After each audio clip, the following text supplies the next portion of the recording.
Welcome to our deep dive into one of the most transformative global development strategies of the last decade, China's Belt and Road Initiative, or BRI. In this video, we'll explore how this vast project serves not only as an engine for economic growth, but also as a powerful tool for political influence and even strategic military positioning. 2013, the Belt and Road Initiative has expanded to cover more than 150 countries, accounting for about 40% of global GDP and involving over $1 trillion in investment. But what exactly is the BRI, and how is it being used as a soft power tool? Officially, the BRI is an ambitious plan to revive the ancient Silk Road trade routes through modern infrastructure. At its core, the initiative is about building connections, roads, railways, ports, digital networks, and financial ties to create an integrated economic space. But look closer and you'll see that the BRI also extends China's influence far beyond economics. Let's break down the main types of projects under the BRI. This is the backbone of the BRI highways, railways, ports, airports, and energy projects. From railway lines in Southeast Asia and Africa to deep water ports in South Asia, these projects aim to boost trade by reducing transportation costs and improving connectivity. Beyond concrete and steel, China is investing heavily in digital infrastructure. This includes building telecommunications networks, 5G infrastructure, fiber optic cables, and even smart cities. The goal? To expand digital connectivity globally and set Chinese tech standards abroad. The financial aspect of the BRI is just as crucial.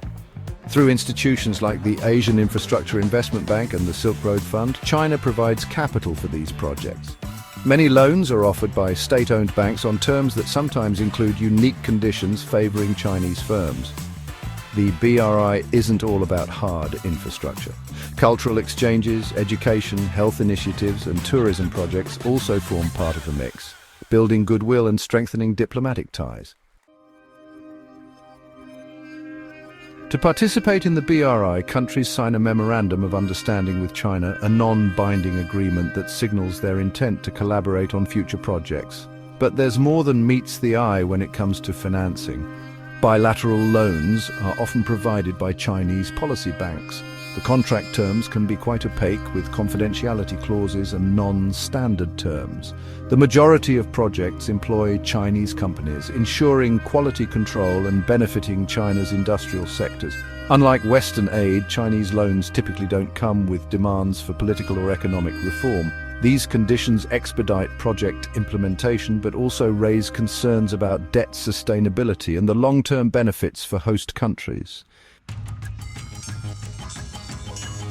The economic impacts of BRI investments are mixed. Well-planned infrastructure can lower trade costs, spur foreign investment, and create jobs. Projects like Pakistan's China-Pakistan Economic Corridor or the Addis Ababa-Djibouti Railway have the potential to transform local economies. However, many BRI projects are financed through loans that may contribute significantly to the national debt. In some countries, debt to China now forms a large portion of total external debt, raising alarms about potential financial vulnerabilities. Some high-profile projects have underperformed, leaving countries with expensive assets that do not generate the anticipated economic returns. This has led to debates over whether these investments truly foster growth or create a new form of dependency. Beyond economics, the BRI has become a powerful instrument for political influence. Countries with significant BRI investments are often found voting with China in international forums.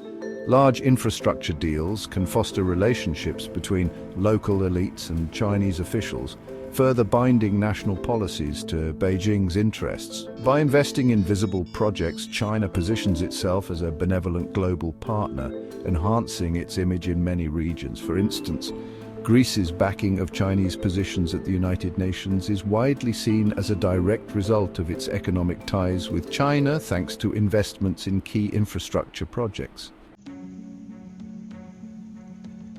The Belt and Road Initiative is not just about soft power. There are growing concerns over its strategic and military dimensions. Ports built under the BRI, such as Gwadar in Pakistan or Hambantota in Sri Lanka, have raised alarms because they could potentially serve military purposes. Some experts describe this network as a string of pearls, hinting at China's potential to secure naval logistics nodes along critical sea lanes. In Djibouti, China opened its first overseas military base alongside a major commercial port. Although Beijing insists these facilities are civilian in nature, their proximity to strategic waterways fuels speculation about future military applications. The rollout of the Digital Silk Road also raises security concerns. Chinese telecom companies building networks abroad are viewed by some as potential backdoors for cyber espionage, a concern that is intensifying in today's digital age. No initiative is without controversy.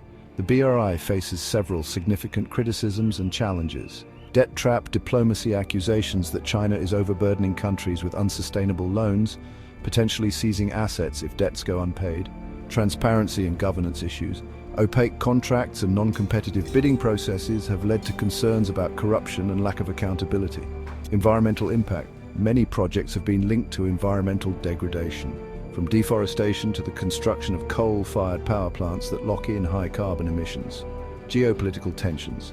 The strategic implications of the BRI have provoked backlash from countries like India and the United States, which worry about China's expanding influence. Critics argue that these issues could ultimately undermine the long-term viability of the BRI, forcing China and its partners to reassess how projects are planned, financed, and implemented. As the BRI moves into its second decade, China appears to be listening to these criticisms. Recent moves toward green investments and more sustainable financing suggest that Beijing is attempting to address environmental and financial concerns. Key questions for the future: can debt risks be managed effectively? Will projects deliver genuine economic growth? How will geopolitical rivalries shape the initiative's evolution? Only time will tell whether the Belt and Road Initiative will continue to be seen as a win-win development project, or if it will remain a subject of controversy and strategic rivalry. In summary, China's Belt and Road Initiative is much more than a series of infrastructure projects. It is a multifaceted tool that blends economic development with political influence and strategic maneuvering. For partner countries, the challenge is to balance the promise of rapid development with the risks of overdependence and loss of sovereignty. Thank you for watching. If you found this analysis insightful, please like, share, and subscribe for more in-depth looks at global affairs. Let us know in the comments what you think about the BRI and its impact on the world. This is your channel name. Until next time, stay informed and keep questioning the world around you. Fade out.